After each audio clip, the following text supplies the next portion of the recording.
வணக்கம் வந்தன நமஸ்தே நமஸ்காரம்.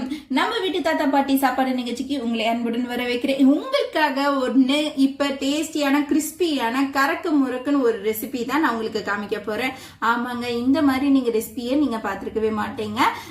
நான் இன்னைக்கு என்னோட ஸ்டைல்ல சாம்பார் போண்டா அதுதான் உங்களுக்கு செஞ்சு காமிக்க போறேன். சோ இது என்ன பண்ணணும்னு நான் உங்களுக்கு காமிக்கிறேன் பாருங்க. இதுக்கு நான் தேவையான பொருட்கள் பாத்தீங்கன்னா இந்த மாவு நான் வந்து எடுத்து பாத்தீங்கன்னா ஒரு அரை கப்பு உளுந்து எடுத்திருக்கேன். அரை கப்பு உளுந்துக்கு கப்பு உங்களுக்கு அரிசி எடுத்துக்கோங்க. நல்லா நல்லா ஆட்டி உப்பு போட்டு எடுத்து நீங்க வச்சிட்டீங்கன்னா இந்த மாதிரி வந்துடும். கெட்டியா அரைச்சிக்கோங்க, ரொம்ப தண்ணியா அரைக்க கூடாது, நல்லா கெட்டியா தான் இருக்கணும். நீங்க வந்து தோசைக்கு மாதிரிலாம் தண்ணியா அரைச்சிக்கூட இந்த மாதிரி கெட்டியான பதத்துல குறன்னு அரைச்சிக்கோங்க, சரிங்களா? இந்த மாதிரி அரைச்சிட்டு இதுல வந்து நீங்க தேவையானது பாத்தீங்கன்னா கொஞ்சம் கருவேப்பிலை, ஒரு ஸ்பூன் ஜீரகம், ஒரு ஸ்பூன் மிளகு, ஒரு ஸ்பூன் மல்லித்தூள் இதை நான் போட்டிருக்கேன். இதுக்கு நீங்க பெருங்காயம் ஒரு ஸ்பூன் போட்டுக்கோங்க. நான் வந்து ஏற்கனவே போட்டு மிக்ஸ் பண்ணி வச்சுட்டேன். ஸோ நீங்க இந்த மாதிரி பண்ணிக்கோங்க. ஸோ இது நல்லா மிக்ஸ் பண்ணி வச்சுக்கோங்க. ஸோ நல்லா வந்து கலரி விட்டுக்கலாம். எல்லாவும் டேஸ்ட் அப்படியே ஒரே இதுவா சீரா கலந்துக்கலாம். கலந்து இங்க வச்சிடுறேன், சரிங்களா? இதுக்கு உங்க ஃப்ளேவருக்கு நீங்க எது வேணா நீங்க இது போட்டுக்கலாம்னா இன்னைக்கு எதுவும் போடல. நீங்க வேணா உங்களுக்கு கிறிஸ்பினஸ்க்கு வெங்காயம் வேணா நீங்க போட்டுக்கலாம். இது உங்களோட இது விருப்பம் தான். நான் வெங்காயம் போடாம பண்றேன். ஸோ நீங்க இது பண்றதுனா வெங்காயம் வேணாலும் நீங்க ஆட் பண்ணிக்கோங்க. Just your wish. ஸோ இப்போ பார்த்தீங்கன்னா நான் எண்ணெயை வந்து பால்னியில் வச்சுருக்கேன். நல்லா காயட்டும். காஞ்சி முடிச்சிருச்சு. இப்போ நான் ஏற்கனவே நல்லா காய வச்சுட்டேன். ஸோ இந்த மாதிரி டைமில் நம்மளோட போண்டாவை அப்படி குட்டி குட்டியாக போடுங்க. ரொம்ப பெருசாக போட்டுறக்கூடாது. இது குட்டி குட்டியாக நீங்கள் போட்டுக்கணும். இந்த போண்டாக்கு இது மாதிரி தான் போடணும். குட்டி குட்டியாக போடுங்க.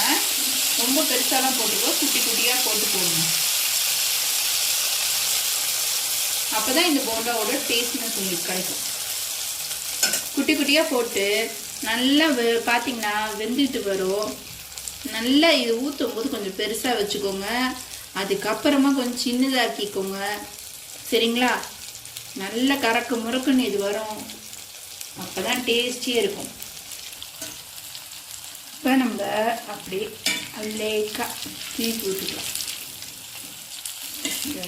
கொஞ்சமாக திருப்பி விட்டுக்கலாம்.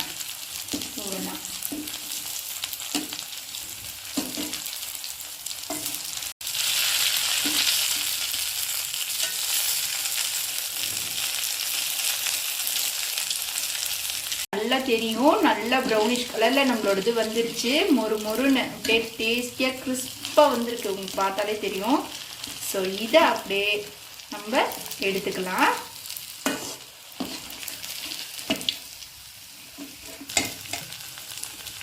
இப்போ நல்லா வடிச்சு நம்ம வடிகுடியில எடுத்து வச்சிடலாம்.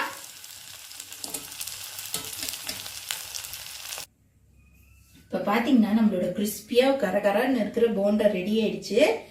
இதுக்கு மேல நம்ம எடுத்து வச்சிருக்க நம்ம ஏற்கனவே பண்ணி வச்சிருக்கேன் நான். இதோட சாம்பார் டிஸ்கிரிப்ஷன்ல லிங்க் இருக்கு. ஸோ நீங்க அதுல போய் நீங்க பாருங்க. நான் உங்களுக்காக சாம்பார் ரெசிபிஸ் வச்சிருக்கேன். ஸோ அதில் நீங்கள் உங்களுக்கு பிடிச்ச சாம்பாரை நீங்கள் இதில் ட்ரை பண்ணி பாருங்கள். நான் உங்களுக்காக கிறிஸ்பியான இந்த இதுக்கு சாம்பாரை இது பண்ணிக்கிறேன். இந்த இதில் அப்படியே சாம்பாரை சுற்றி நாப்பில் ஊற்றுங்க. இந்த கறக்க முறுக்குன்னு இருக்கிறதுல இந்த முறுக்குங்கிறதுக்கு இதுக்கு ஒரு அழக அப்படி ஊற்றி பாருங்க.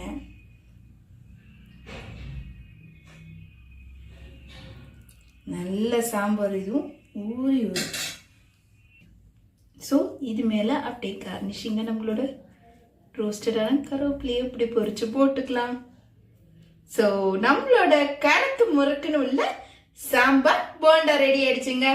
வாங்க, இதே மாதிரி டேஸ்டியான சாம்பார் போண்டா சாப்பிடணும்னு நினைச்சீங்கன்னா மறக்காம என்னோட சேனல் சப்ஸ்கிரைப் பண்ணுங்க, லைக் பண்ணுங்க அண்ட் ஷேர் பண்ணுங்க. கமெண்ட் செக்ஷன்ல நீங்க கமெண்ட் பண்ணுங்க. நம்ம வீட்டு தாத்தா பாட்டி சாப்பாடை மறந்துடாதீங்க. நீங்க நெக்ஸ்ட் வீடியோல நான் உங்களுடன் சந்திக்கிறேன்.